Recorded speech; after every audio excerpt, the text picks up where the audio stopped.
अगर इक्वल एक हमें पायदान और इक्वल एक प्लेटफॉर्म मिले लड़कियों को, तो ऐसा कुछ नहीं है कि वो नहीं कर सकती। और यही सोचा कि अगर उस बार 1 नंबर से छूटा है तो इस बार होपफुली ऊपर की रैंक्स में कहीं पर नंबर आ जाए। नमस्कार, द न्यूज़ 15 देख रहे हैं आप। मैं हूं आपके साथ पुलकित शुक्ला। कहा जाता है कि लहरों से डर कर नौका पार नहीं होती और मेहनत करने वालों की कभी हार नहीं होती। ये तथ्य को साबित करते हुए हमारे साथ मौजूद हैं, हमारे इस फ्रेम में आप देख सकते हैं, श्रुति शर्मा को, जिन्होंने यूपीएससी को इस बार टॉप किया है। जानते हैं कैसा रहा इनका सफ़र, कैसा इनका एक्सपीरियंस रहा और किस तरह से इन्होंने तैयारियां करी और कैसे आज ये युवा की एक प्रेरणा बन चुकी हैं। मैम, बहुत बहुत स्वागत है और बहुत बहुत कॉन्ग्रेचुलेशंस द न्यूज़ 15 की तरफ से आपकी इस जीत पर। थैंक यू, शुक्रिया। कैसा लग रहा है मैम आपको ये हासिल करने के बाद? बहुत मेहनत करनी होगी, आपने लाजमी है बहुत मेहनत करी होगी इस चीज़ के लेकर। तो जिस पड़ाव को आपने पार करके आज यहाँ पहुँची हैं, कैसा रहा आपका सफ़र? सफ़र तो ऊपर नीचे रहा है, पर एंड में सभी को खुश देखकर और अपने घर वालों को देखकर और एक रिलीफ भी है और एक खुशी भी है जो भी महसूस हो रही है। मैम, किस तरह से आपने तैयारियां करी और क्या क्या मुसीबतें आपको झेलनी पड़ी? जिस तरह से कहते हैं कि यूपीएससी बहुत टफ एग्ज़ाम है, कई लोग इस टफ आइडिया से ही उस चीज़ के बैकस्टेप कर देते हैं, तो आपको किन चीज़ों ने मोटिवेट किया और लगातार प्रैक्टिस करती रही आप? हाँ, आई थिंक टफ़ ये इस सेंस में है कि काफ़ी लंबा टाइम पीरियड आपको देना पड़ता है, थोड़ा कट ऑफ करना पड़ता है आपको, बाकी चीज़ों से प्रायोरिटाइज़ करना पड़ता है सिर्फ पढ़ाई को थोड़ा कुछ टाइम के लिए, और काफ़ी वास्ट सिलेबस होता है, कंपटीशन बहुत ज़्यादा होता है, तो एक मेंटल प्रेशर थोड़ा रहता है क्योंकि बहुत सारे लोग इसके लिए बैठ रहे होते हैं, काफ़ी आपको मैन आवर्स लगाने पड़ते हैं। इन सारी चीज़ों में आई थिंक मेरा जो एक सपोर्ट था, जो पेरेंट्स थे और बाकी फ्रेंड्स थे, वो एक मेरे लिए काफ़ी स्ट्रॉन्ग पॉइंट थे जो मुझे सपोर्ट करते रहे पूरे टाइम पर, और शायद इसीलिए उनकी विशेस की वजह से भी मैं ये हासिल कर पाई। मैम, अगर हम ये चीज़ देखें कि किसी भी चुनौती को पूरा करने में या फिर किसी भी स्टेज को पर पहुंचने के लिए हमारे आसपास के लोगों का बहुत बड़ा योगदान होता है। जिस तरह से आप जेएनयू से जुड़ी हुई हैं और जामिया से भी आप जुड़ी हुई हैं, तो ऐसे में आपने देखा देश में किस तरह से माहौल था जेएनयू और जामिया को लेकर, तो जो लोग जेएनयू और जामिया को टैग करते हैं या टारगेट करने की कोशिश करते हैं नेगेटिविटी को फैलाने के लिए, उन लोगों को आप किस तरह से दिखते हैं, उन लोगों को क्या कहना चाहेंगे? एक तो मैं काफ़ी लकी हूँ कि मैं सिर्फ एक दो नहीं बहुत इंस्टीट्यूशन से जुड़ी हुई हूँ, तो right from Sardar Patel Vidyalaya to Saint Stephen's College to Jamia and JNU जहाँ पर मैंने टाइम बिताया, टू इनफैक्ट अभी दिल्ली स्कूल ऑफ इकोनॉमिक्स जहाँ पर मैंने थोड़ा टाइम बिताया था, तो ये बहुत ही एस्टीम्ड प्रेस्टिजियस कॉलेजेस और यूनिवर्सिटीज़ हैं, और हर जगह मुझे चीज़ें सीखने को मिली हैं, हर जगह मुझे बहुत अच्छे लोग मिले हैं। एज इंस्टीट्यूशंस ऑल्सो वो over a period of time historically उन्होंने उनके एलुमनाई नेटवर्क्स अगर हम देखें या इंस्टीट्यूशनल हेफ्ट देखें तो बहुत अच्छे हैं। तो आई थिंक हर इंस्टीट्यूशन में प्रॉब्लम्स आती जाती रहती हैं, तो उनको रेक्टिफाई करना चाहिए रादर देन किसी भी इंस्टीट्यूशन को गुड बैड ऐसा लेबल करने से। जो आपके टीचर्स रहे, क्योंकि कहते हैं कि एक टीचर ही ऐसा होता है जो आपको राह पर चलने के लिए रास्ता दिखाता है, मार्गदर्शन आपका करता है, तो कौन से ऐसे टीचर्स थे जो आपकी इस जर्नी में आपके साथ रहे और कौन से टीचर्स ऐसे हैं जिनका आप थैंक्स करना चाहेंगे? वो कौन सी यूनिवर्सिटी से या कौन से इंस्टीट्यूशन से जुड़े हुए थे? आई थिंक शुरू से ही मतलब मेरा प्राइमरी एजुकेशन भी बहुत अच्छा रहा था। Cambridge school new friends colony से मैंने 5th तक एजुकेशन ली थी, तो वहाँ की प्रिंसिपल जो थी अनु बहल मैम, बाकी वहाँ की teachers Sobhita ma'am,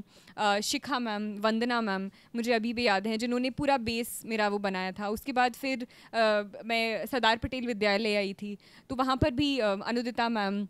Meenakshi ma'am, मतलब सबको नाम करना लेना भी थोड़ा वो होगा क्योंकि सभी बहुत ही इंपॉर्टेंट थे, इंदिरा मैम, रूपाली मैम,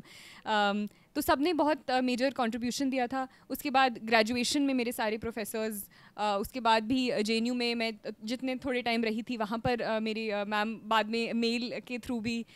मुझसे कॉरेस्पॉन्ड करती रहती थी। तो और उसके बाद यहाँ पर आरसीए में तारिक सर, जिन्होंने इंटरव्यू वगैरह में भी और पूरी जर्नी में काफ़ी सपोर्ट किया। तो इन सारी टीचर्स को जो भी पूरे मेरे जर्नी में थे, मैं सभी को बहुत थैंक करना चाहूँगी। मैम, एक सवाल और जानना चाहेंगे आपसे, आपको कब से लगा कि आप यूपीएससी करना चाहती हैं, या आपके अंदर वो लॉ कब जगी कि मैं एक यूपीएससी क्लियर करना चाहती हूँ या मैं एक सिविल सर्वेंट बनना चाहती हूँ, एक आईएएस ऑफिसर बनना चाहती हूँ? ये जो आपके अंदर भावना थी, ये वो कब उत्पन्न हुई और कैसे आपने उसको आगे काम करने का सोचा?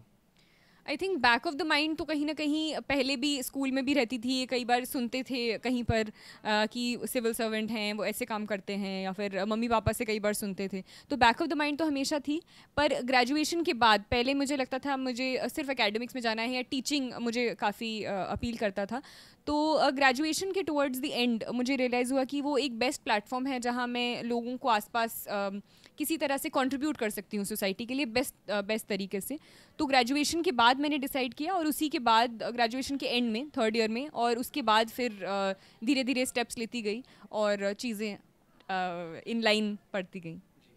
मैम ये भी जब बताइए कि जिस तरह से अब आपको काफ़ी लोग यहाँ पे देख रहे होंगे और देखेंगे भी बाद में, आज पूरे देश के मुंह पर आपका ही नाम है जिस तरह से आपने टॉप किया है, और आप देखती होंगे कि समाज के अंदर कई लोग ऐसे भी हैं जो कि लड़कियों को लेकर आज भी अपने दिमाग में कई तरह के ख्याल रखते हैं कि उनको आगे नहीं बढ़ने देना है। तो जो लोग ये सोचते हैं कि लड़कियों को दबाना चाहिए या महिला सशक्तिकरण को रोकने की कोशिश करते हैं, उन लोगों के लिए क्या मैसेज होगा? मैं यही कहना चाहूँगी कि सिर्फ इधर ही नहीं, सिर्फ ब्यूरोक्रेसी में नहीं, हर हम क्षेत्र में देखें तो लड़कियाँ आगे बढ़ रही हैं, चाहे वो खेल हो, चाहे पॉलिटिक्स हो, चाहे गवर्नेंस हो, चाहे कॉरपोरेट एरियाज़ हों जहाँ सीईओज़ विमेन हैं। तो इन सारे एरियाज़ में आई थिंक हम ये एक प्रूफ की तरह हमें देखना चाहिए कि एक बार वो अगर इक्वल एक हमें पायदान और इक्वल एक प्लेटफॉर्म मिले लड़कियों को, तो ऐसा कुछ नहीं है कि वो नहीं कर सकती। तो समाज को वो एक सिमिलर प्लेटफॉर्म प्रोवाइड करने की ज़रूरत है लड़कों और लड़कियों को, दोनों को। मैम मैं एक पेपर पढ़ रहा था जिसमें आपका आर्टिकल छपा था, उसमें लिखा था कि आपका लास्ट जो पहला अटेम्प्ट था वो 1 नंबर से रह गया था, और उस 1 नंबर के रहने के बाद मैं समझ सकता हूँ कि क्या आपके ऊपर बीती होगी, क्योंकि बहुत मेहनत करनी पड़ती है उस स्टेज पे पहुँचने के लिए। और उस 1 नंबर से रहने के बाद आपने कैसा महसूस किया, और उसके बाद आपने आपको कैसे मोटिवेट किया, कैसे रिकवर किया कि मैं दोबारा ट्राई करती हूँ और मैं कर लूँगी? सेल्फ मोटिवेशन इसमें बहुत ज़रूरी होता है, तो वो चीज़ आपके अंदर कैसे आई और कैसे आपने आगे बढ़ी?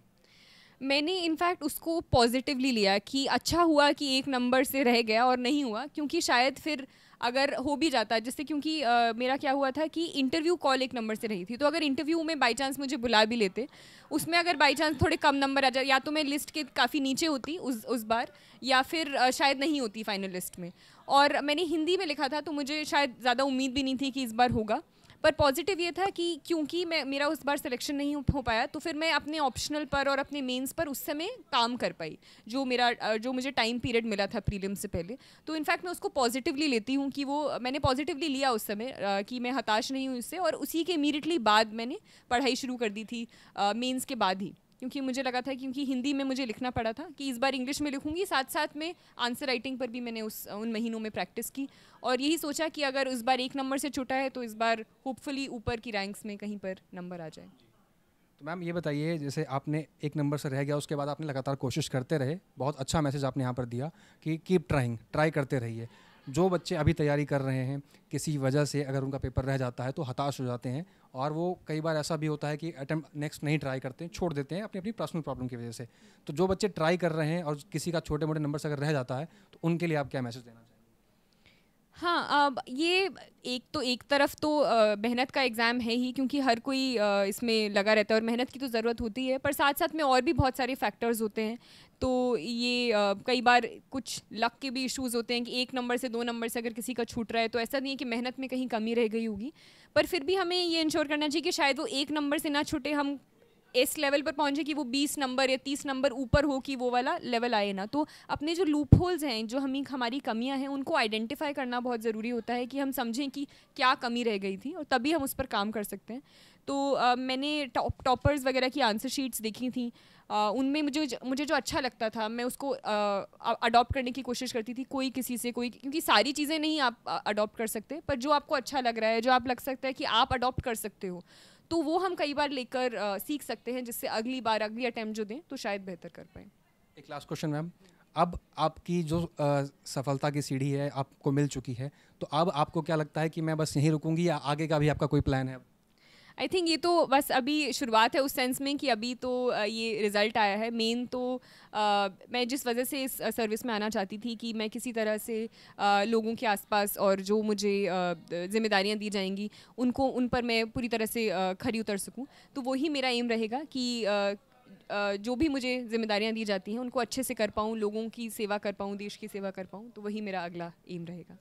बहुत बहुत शुक्रिया श्रुति जी अपना समय देने के लिए। तो देखा आपने किस तरह से बेबाकी से, जिस तरह से इन्होंने पेपर क्लियर किया और आज टॉपर इंडिया की कहला रही हैं, उसी तरह से आज इन्होंने अपनी बेबाकी से बातें भी रखी हैं। कुल मिला के इन शॉर्ट अगर हम बात करें तो आप मेहनत करते रहिए लगातार, जिस तरह से श्रुति जी ने मेहनत करी है और आज इस मुकाम को हासिल किया है। तो अगर आपका एक कभी किसी छोटे बहुत नंबर से रह भी जाता है तो हिम्मत मत हारिए, लगातार कोशिश कर लीजिए। और जैसे शुरुआत में मैंने आपको एक तथ्य, एक कथन बताया कि लहरों के डर से नौका पार नहीं होती और मेहनत करने वालों को कभी हार नहीं होती, तो आप ज़रूर सफलता प्राप्त करेंगे। मेहनत का साथ मत छोड़िए और इसी तरह से हमें प्यार और सपोर्ट अपना देते रहिए। नमस्कार।